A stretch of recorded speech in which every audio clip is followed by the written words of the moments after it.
ang lungsod sa sangandaan ng Adriatico, na kung saan na ang kasaysayan ay hindi lamang nakasulat sa mga aklat. Ito ay nakaukit sa hangin, sa bato, at sa karagatan.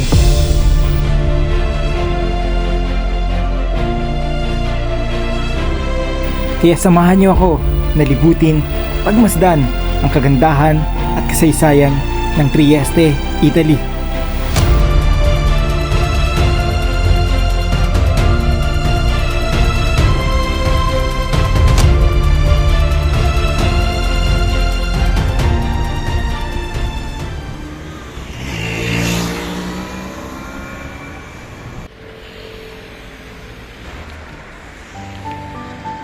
Masisilayan ng mga tao ang kasaysayan sa lugar na ito.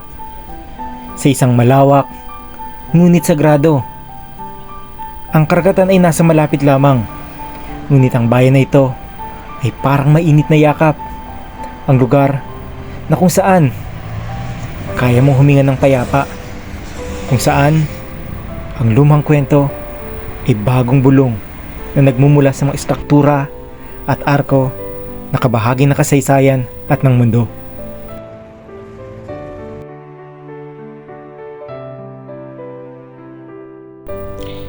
Ang Trieste ay hindi lamang isang lungsod sa mapa.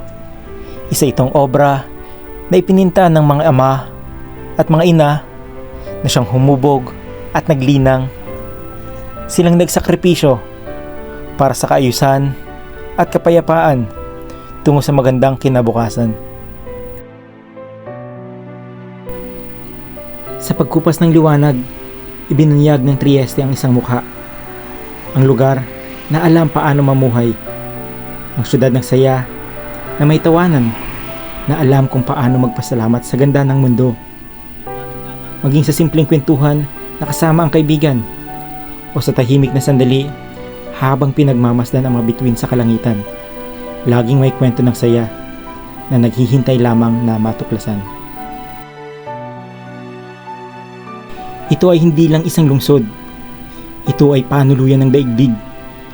Ang lugar kung saan umiindak ang kahapon at kinabukasan, na ang bawat hakbang ay animoy paglalakbay sa panahon na naghihintay na sa iyong pagdating na tiyak iyong maintindihan.